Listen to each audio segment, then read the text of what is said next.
សួស្តីពុកម៉ែបងប្អូនពីមុនខ្ញុំបាទនាំបងប្អូនឡើងទៅកាន់ភ្នំយសោគិរីតាមផ្លូវថ្មីដែលជាផ្លូវសម្រាប់ដឹកជញ្ជូនសម្ភារៈដើម្បីកសាងប្រាសាទដើម្បីជួសជុលប្រាសាទនៅផ្នែកខាងលើហ្នឹងក៏ប៉ុន្តែឥឡូវនេះខ្ញុំនាំបងប្អូនទៅមើលទស្សនីយភាពដែលដើរតាមដងផ្លូវខាងឆ្វេងដៃវិញម្ដងគឺភាគច្រើនយើងស្គាល់ថាផ្លូវដំរីបាទនៅខាងស្ដាំដៃហ្នឹងគឺផ្លូវសម្រាប់ដឹកជញ្ជូនសម្ភារៈឡើងទៅជួសជុលហើយនេះនៅឆ្វេងដៃហ្នឹងគឺជាផ្លូវដំរីបងប្អូននឹងឃើញទេសភាពនៅតាមដងផ្លូវនេះបាទ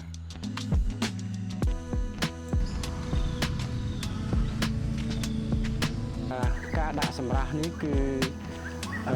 គោលក្នុងគោលបំណងមិនឲ្យបងប្អូនដែលឬក៏បងប្អូនដែលមកទស្សនានៅទីនេះហើយចង់លឿនហើយដើរកាត់នៅបានន័យថាដើរផ្លូវកាត់រុកនៃតំបន់ព្រៃហើយវានឹងคล้ายទៅជាផ្លូវដែលដូចបងប្អូនបានឃើញហ្នឹងគឺខ្ញុំបាទក៏សំណូមពរផងដែរថាទោះបីជាយ៉ាងណាក៏ដោយចូលបងប្អូនដើរទៅតាមផ្លូវដែលបុរាណផ្លូវចាស់បើសិនជាយើងម្នាក់យើងចង់លឿនហើយដើរកាត់ផ្លូវផ្សេងដូច្នេះធ្វើឲ្យជំរាលភ្នំសឹករិចរិលខូចខាតដោយបងប្អូនបានឃើញហើយកាលណាយើងដើរនៅទីកន្លែងនោះច្បាស់ជាខូចខាតជាមិនខានអ្វីដែលវាខូចខាតមូលហេតុចម្បងគឺកូនរុក្ខជាតិតូចដែលដុះដែលបងប្អូនដើរជន់វាទៅវាងាប់ហើយនៅពេលភ្លៀងធ្លាក់មកវាទីកន្លែងដែលយើងជន់នឹងវាគ្មានរឹសបាទត្រង់ជំរាលភ្នំនឹងហើយនៅខាងលើមានដើមឈើធំមួយនេះជារឹសរបស់វានេះជារឹសរបស់វាហើយបើយើងមើលទៅខាងលើយើងឃើញដើមឈើធំមួយនេះគឺដើមឈើធំមួយហើយនៅខាងក្រោមគឺមានប្រហោងមួយប្រហោងនេះប្រហែលជាមិនមានអ្នកណាម្នាក់ដែលមានគោលបំណងកាយវាទេត្រង់នេះគឺនៅជញ្ជាំងភ្នំដែលជាស្របទៅនឹងផ្លូវអមផ្លូវឡើងលើកំពូលភ្នំយសោធរគិរីនេះបើសិនជាយើងមើលឲ្យកាន់តែគៀកយើងឃើញនៅខាងក្នុងនោះឃើញមានកំទេចថ្មជាច្រើនបាទដោយដែលខ្ញុំបានជម្រាបជូនបងប្អូនរួចហើយថាកំទេចថ្មទាំងនេះគឺជាកំទេចថ្មរាប់ពាន់ម៉ឺនតោន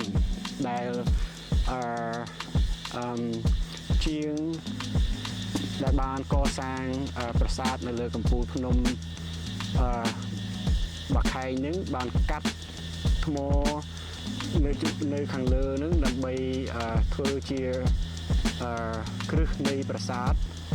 ដូច្នេះកំទេចថ្មទាំងនោះត្រូវបានចាក់ចុះមកតាមជម្រាលភ្នំបាទជំរាបសួរពុកម៉ែបងប្អូនបើសិនជាបងប្អូនអញ្ជើញមកលេងភ្នំយសោធរគិរីឬហៅភ្នំបាខែងបើសិនជាបងប្អូនជ្រើសរើសផ្លូវដើរឆ្វេងដៃដែលគេហៅថាផ្លូវដំរីដែលខ្ញុំបាទធ្វើការអធិប្បាយមួយចំនួនបើសិនជាបងប្អូនដើរមកជារឿយបងប្អូនកុំទាន់ឡើងទៅកាន់ប្រាសាទនៅខាងលើបងប្អូនដើរតម្រង់មកទិសខាងកើតបងប្អូននឹងឃើញរានហាលមួយដែលធ្វើអំពីឈើទីនេះគឺជាអ្វីដែលបុព្វបុរសខ្មែរផ្ដល់រង្វាន់ឲ្យបងប្អូនដែលខំព្យាយាមដើរកាត់ផ្លូវជ ជាច្រើនកំណាត់រហូតមកដល់ទីបំផុតនេះគឺជារង្វាន់ដែលដូនតាខ្មែរបាទនឹងផ្ដល់ជូនបងប្អូននៅទស្សនីយភាពមួយដ៏អស្ចារ្យខណៈដែលបងប្អូននឿយហត់ក្នុងរយៈពេល10ឬក៏10នាទីឬក៏15នាទី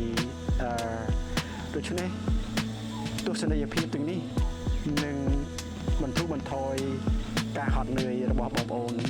ជាមិនខានគឺជាទស្សនីយភាពរបស់ប្រាសាទអង្គរវត្តដែលមើលពីលើចំណុចមួយនៃកំពូលភ្នំយសោធរគិរីគឺជាទស្សនភាពមួយគឺជាទេសភាពមួយដ៏អស្ចារ្យដែលមើល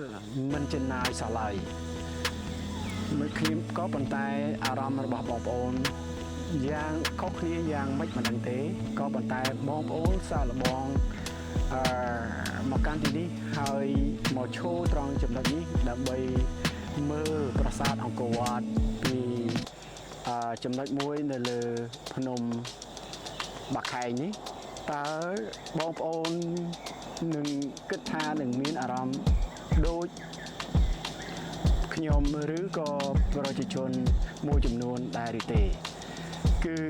មើលមិនចំណាយនៃទស្សនភាពនៃប្រាសាទដ៏អច្ឆរិយៈដែលកំពុងលេចចេញអំពីទ្រូងព្រៃ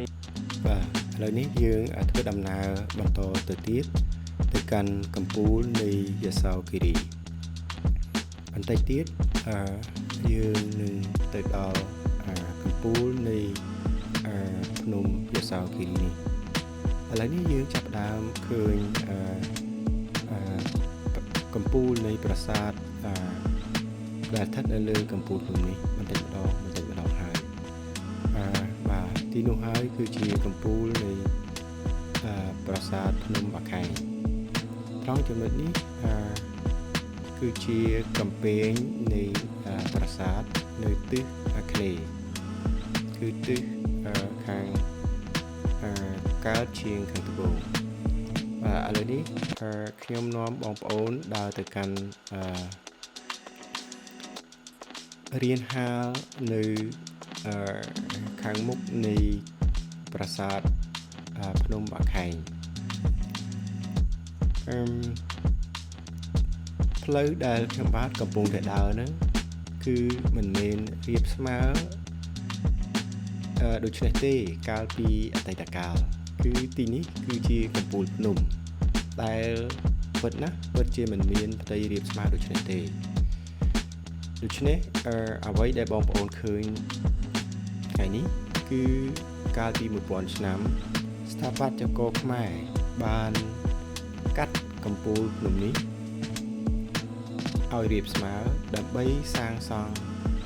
ប្រាសាទបាទឥឡូវនេះខ្ញុំដើរទៅកាន់ផ្លូវរៀនហាលនៅខាងមុខប្រាសាទភ្នំបាខែងបានន័យថាគឺជាផ្លូវចម្បងផ្លូវធំដែលនៅទីតាំងនៅមុខប្រាសាទភ្នំតែម្ដងបាទទីនេះគឺជារៀនហាលដែលពីមុនមកគឺជាកំពូលភ្នំហើយត្រូវបានកាត់ឲ្យរាបស្មើគឺសុទ្ធសឹងតែទីនេះទាំងអស់ហ្នឹងគឺពីមុនមកគឺសុទ្ធសឹងតែជាកំពូលភ្នំទាំងអស់តែម្ដងដែលមានលក្ខណៈមិនរាបស្មើហើយត្រូវបានស្ថាបត្យករខ្មែរកាត់ឲ្យរាបស្មើដើម្បីធ្វើជាផ្លូវធ្វើជារានហាលទៅកាន់ប្រទូប្រាសាទតែម្ដងត្រង់ចំណុចនេះគឺជាចំណុចចុងបំផុតនៃជណ្ដើរឡើងនៅទិសខាងកើតក៏ប៉ុន្តែក្នុងករណីនេះគឺស្ថិតនៅក្នុងសភាពទ្រុឌទ្រោមគឺអាជ្ញាធរបានហាម5មិនឲ្យទេសចរឡើងតាមផ្លូវនេះទេពីព្រោះនៅមិនទាន់ជួសជុលនៅឡើយបាទអរគុណសូមជម្រាបលាបាយបាយ